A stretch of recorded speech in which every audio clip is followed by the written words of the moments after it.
identify the star performers. Whatever information is available, it is biased or is unsuitable for intended purpose, right? That means they want to bring on more exposure to the staff members, but then they are not getting the information who are the star performers who can be deputed for overseas assignments and other things. The offices in other countries such as Germany and France are providing data which is in different format and in different software.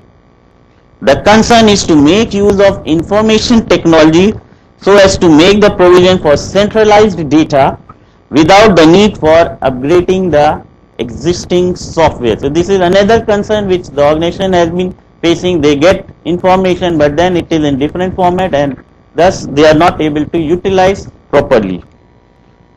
While the concern mentioned in the previous slide were from macro perspective, that means these are the global concern, the case study moves to the micro perspective. Now they are focusing on one of the core component, that's a specific process.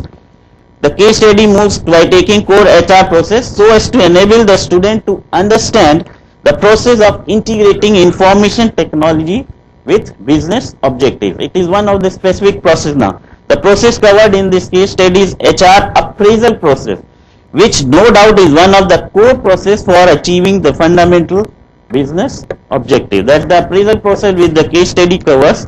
Some of the concern, now appraisal process itself has its own concern. While the previous slide was concerned on giving the macro level, now it's on the micro level. The process as of now is time consuming. Whatever system they are following, it is time. It takes around 6 months to complete the appraisal cycle. Can this time frame be cut down? That's the management concern.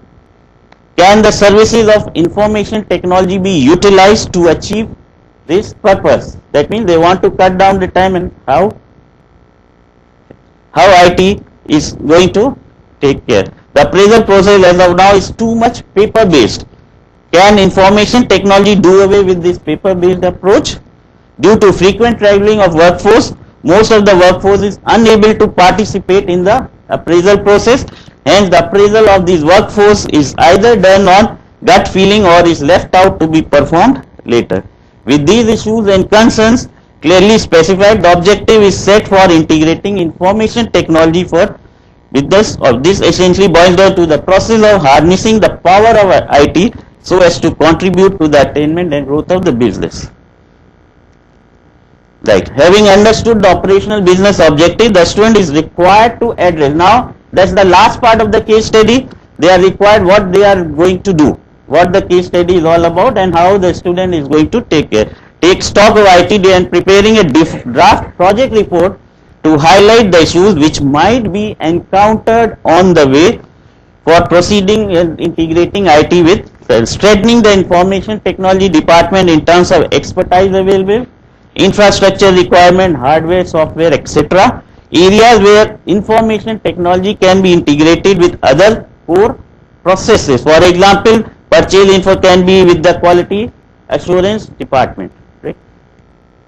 Resources required for integrating these areas, they could include hardware, software, approximate cost, right? And it should be based on defined criteria, approximate time frame. That means how much time it will take, because these are all the management concerns which they are going to take. Processes, then some other processes for training, processes for joining and induction, processes for compensation. These are all integration part. The student is required to draft a methodology. That means methodology clearly specifying what they want to achieve. Any questions?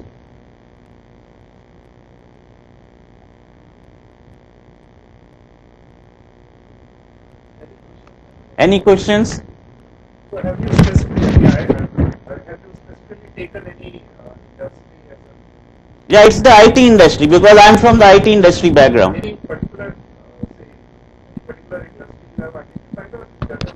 No, this case study is covering the general industry. But whereas I have worked in some of the organizations in IT industry, so I have implemented this process. Any other question? Anybody else? Thank you, sir, for a nice presentation. Now I invite Rajiv Ranjan for his paper. He will be talking on QIF model.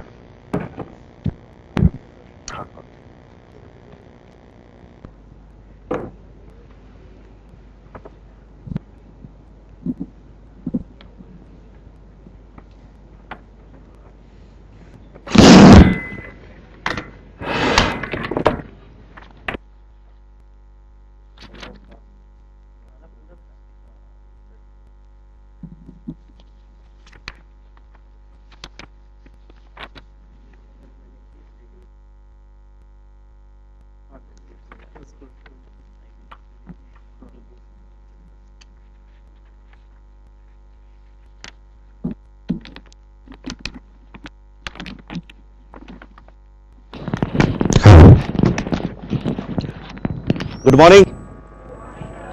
Am I audible? It's not a class.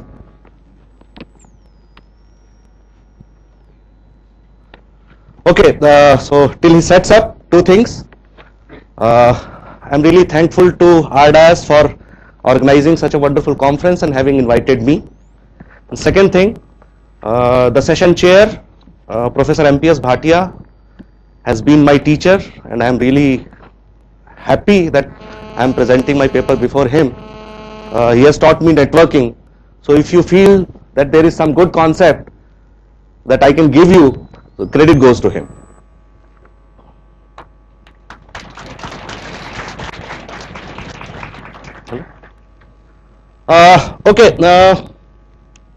First of all, can anybody make out anything about the topic? Have you ever heard of QIF? Information leakage? What do you know about information leakage? In what terms have you heard of? Because I would like to take it from there. I won't be talking about the paper, the research that I have done, or the models I have presented, because that will be abstract. I would like to talk to you the way you want to know it, right? So let it be a bit of interactive. Anybody, if you have said yes, then come forward. Tell me, what have you known about information leakage? Yes, please.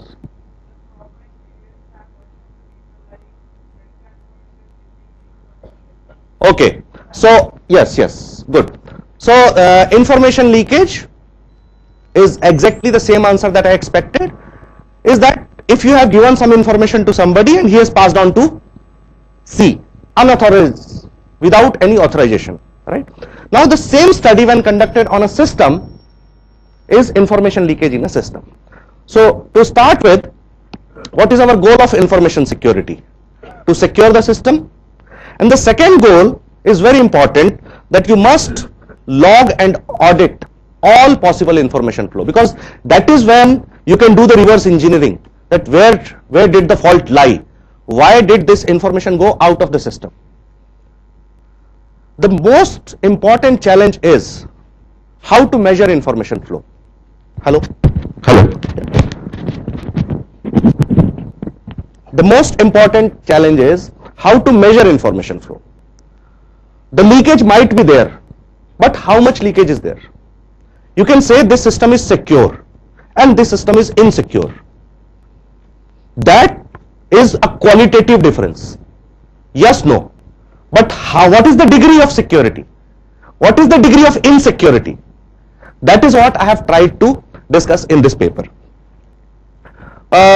You all know about this term, right? We have three pillars of security: confidentiality, integrity, and availability. So confidentiality is all about access management. Who should have access to what? If that access rule is violated, confidentiality is broken. That is why you have strictly confidential and all those rules in offices. One thing I would like to point out, that all these rules, luckily or unluckily, have come from military establishment. I would name you two rules. One is Bell-LaPadula model. Have you heard of it? No. Nobody is from RDBMS? or operating systems?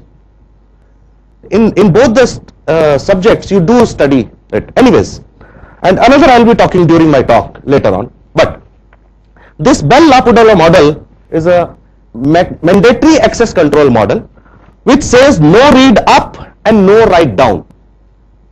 It means a person sitting at a lower designation cannot read any information from the person who is holding a higher position. Is that correct? It's common. So that is to prevent confidentiality. Another one, no write down. A person sitting at a higher position would only be giving orders to the person at a lower level. He won't be writing anything for him in his position. So these are two qualitative rules by which we decide what is confidentiality. Now let me ask a question. I have this photograph and I want to obscure a part of it. Be alert. I want to obscure a part of it so that nobody can recognize me. Is the question clear? I have 4 answers for you. Let's have voting. This is A, this is B, this is C, this is D. Which one do you think does my job best? Do you understand the question? A does my job best, somebody said. How many for A? How many for A? Okay, how many for B? How many for C? And how many for D? Oh, great. So D wins hands down, right? I won't tell you the answer though. The problem or the question we are trying to address is how to verify which one is the best. How would you do it? देख के? हाँ? सारी चीजें picture होती है? Not everything is a picture, right? Not everything is an image. So if a system is providing you output just by looking at the output, can you say this output is secure or this system is secure? Although we can do it here, but not exactly, right? It is still not verified by the system. It is only by democracy, participative democracy, right? That you have told me that this D should be the best answer. Okay, so the question remains question. I just wanted to give you this example so as to understand what this system does.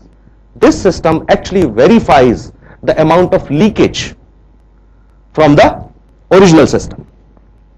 Here QIF tools or information leakage tools can help. Quantitative information flow. Now what is quantitative information flow? What is quantitative? What is information? What is flow? So we will talk about a model. Everybody knows this. P is a program. Before going further, let me tell you one thing. When we talk of a system has been hacked, you should understand that the source code or the program is publicly available to everybody. Right? The first definition of cryptography is that if you do not have the key, you should not be able to break the system even though you know whole algorithm. Everybody knows the algorithm. Algorithm is printed in the book. Right? So this system has 2 inputs. One is H in and another is L in. So P always public.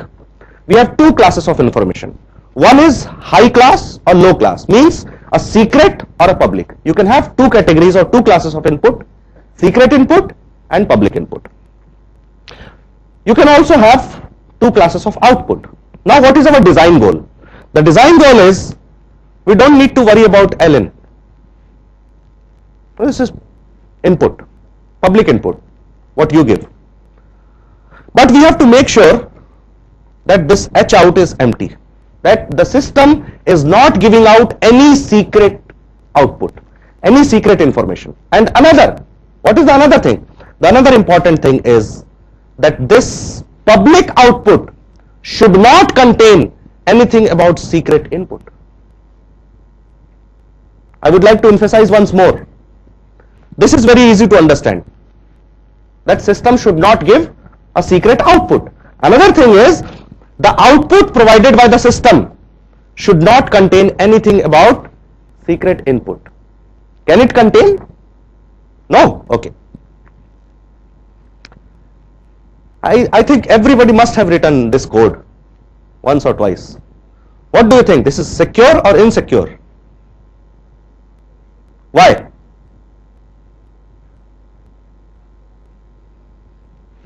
I am just trying to see if my password is guess.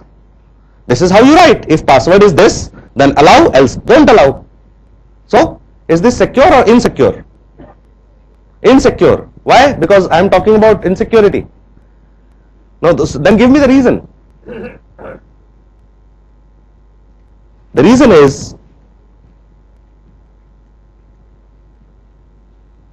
if entry is 1, then you know guess is the password. But the problem is, if entry is 0, then you know the guess is not the password. You know, there are two things. In exam, in multiple choice questions, before you attempt, the probability of an answer being correct is 0.25 out of 4 choices. But if you know a duffer is sitting right to you and he has marked something and he would always mark it incorrect, and if you look at his answer, then you know C or D is incorrect, then your probability increases to 0.33. That is what is the information leakage. When after observing the output of the system, if your probability of attack has increased, if it remains the same, then the system is what it was before the attack or before the output. But if after the output, if your probability changes, then the system is not secure. Let us talk about it a bit detail. This is a function. Everybody understand mod? Right? It gives you remainder. So fh is public. It's a function which is public. H is a secret. So I don't want to give you what is H. But if I tell you the output is 1, can you tell me about the input? 0? No. 5. Okay. 1, 5, 9 or 13. So before running this program, what was the possibility? The possible inputs were 16. So the probability was 1 by 16. And after output, the probability has come down to 1 by 4. So if your output is 0, you know that it will be only 1 out of this 4. If the output is 1, it is this. If the output is 2, it is this. If the output is 3, it is this. Is this clear? So this is not a secure system. Right. So we have one rule now, that if probability changes, system leaks information. But what we are talking right now, two things I hope are clear by now. One is qualitative aspect, another is quantitative. So we are moving towards quantitative. But the thing is, we cannot do it line by line, just like we are doing it here. We need tools. We need information leakage tools which can take the system, a software as a whole, and analyze as to how much data is being leaked, how many bits are being leaked. So it is done via measuring an information theory concept, which is entropy. Entropy is just measure of information or measure of uncertainty of variable. So more the uncertainty, less the security? No. More the uncertainty? No, more the security. If you have more uncertainty, then only you are secure. In a system, if it is giving some output, then the input should be uncertain. Then only it is secure. Right? If your probability is 1 by 16, then you are secure, or 1 by 4, you are secure. 1 by 16.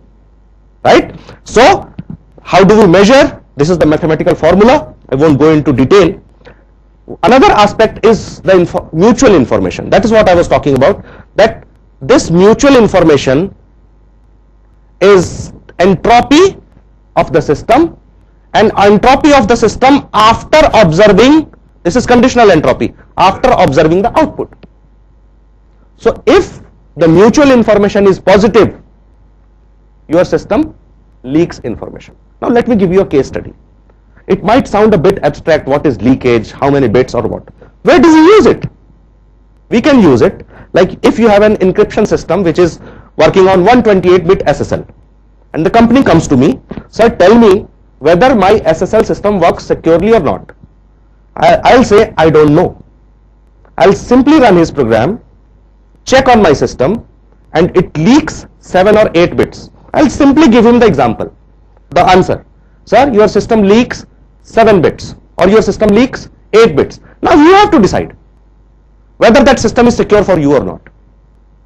If somebody comes to me, sir, please check my house for the security, and I'll tell him your house can be broken in 20 minutes. Now you have to decide whether 20 minutes threshold is safe for you or not, right? So that's what we have done in this, and we have worked on, in this paper we have worked on various tools. I won't go into detail of these tools, like we can have the network flow graph, and we can talk about the min-cut, max flow min-cut, according to max flow min-cut theorem. So this is one tool that was built at MIT,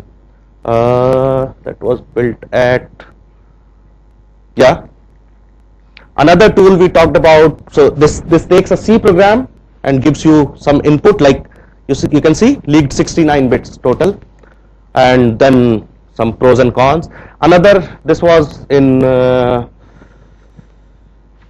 Queen Mary University of London, and it worked on Java Pathfinder, where it can take a Java program and give you the leakage.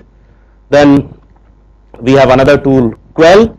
So I analyzed all these tools, it works on Markovian model, and found out that there are various pros and cons, that there are some tools which require some annotation.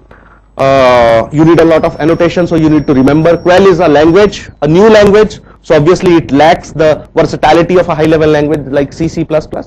So I have my own model that we can do it by two ways. Either we can improve upon the features of previous tools, or we can develop our tool from scratch, right?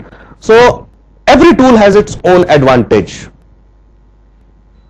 Quell is excellent using probabilistic modeling. I like probabilistic modeling because, you know, in security the whole concept revolves around the probability of attack.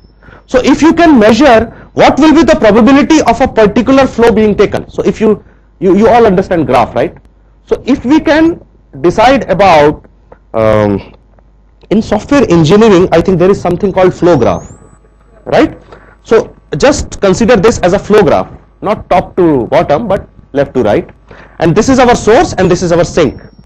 So these are the various paths we can have from source. If we can also tell about what is the probability of this, and this is the bit capacity. So if we can attach probability along with bit capacity, it would be much easier to calculate the whole system leakage, and that is what I have tried to do. I won't take you into mathematics and all. If you have any question, yeah, one more thing, Mr. Sodhi I have just added this line 5 minutes back. Mr. Sodhi was telling you about mobile apps, right? Whether we should use WhatsApp or we should not use WhatsApp. I can have my tool, I can run WhatsApp as an application on my machine, and it will tell me how many bits does it leak. But leaks means it gives you that many bits from the secret input. It does not give you output. If it leaks 69 bits, it does not mean its output is 69 bits. It means its output might be 1000 bits, but out of those 1000 bits, it tells me about 69 bits of the input.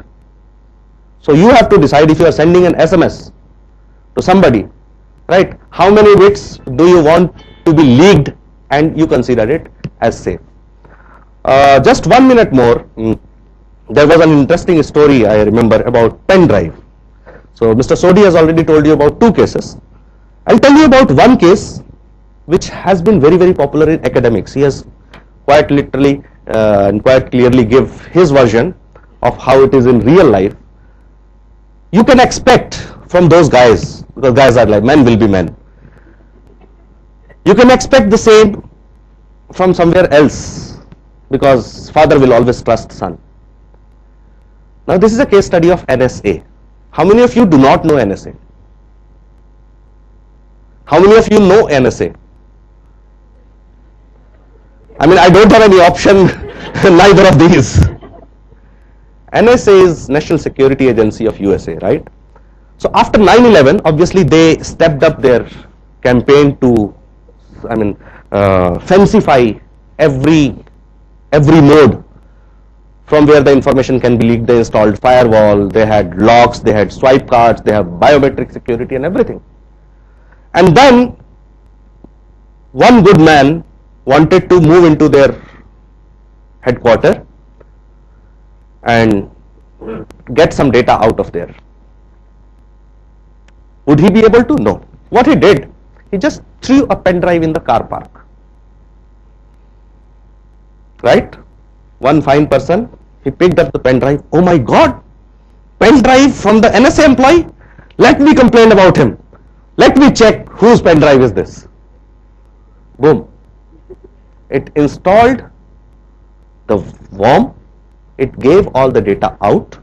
Obviously, for a very limited period, it was detected very fast. For 3 years, the whole NSA USB drives were glued. You can verify it on Google, you can verify it on Wikipedia, you can verify it on YouTube. Go to Black Hat conferences. They have talked about this in detail. So, the most important thing in security is to understand that the strength of your security chain is equal to its weakest link. If you have tied this table with an iron chain, and if it falls short, and if you just tie a thread, then it's not an iron chain, it's a thread tied all around. So in our security chain, the most vulnerable part is the user. And as an information security specialist, as an information security academician, I feel somebody asked the question, how would we be sure about what to use, what not to use? You should be security aware. Or as an information security teacher, I should teach you how to be security aware, not secure. You can never be completely secure. You can only be aware of it. With these words, I thank all of you again for listening to me patiently. And if you have any questions, please. That means you don't have any questions. I'll add on one more thing. Yeah. Here, Sunil. What happened that in 16th August 2013, we had a conference to the Army, Indian Army, and the same thing happened in Army Signals Meerut, that they found the pen drive lying around in garden and in their kitchen area, and the same thing happened. And actually we called up to show that in real time how pen drive can be harmful. We had shown them on the Army protocol to the General of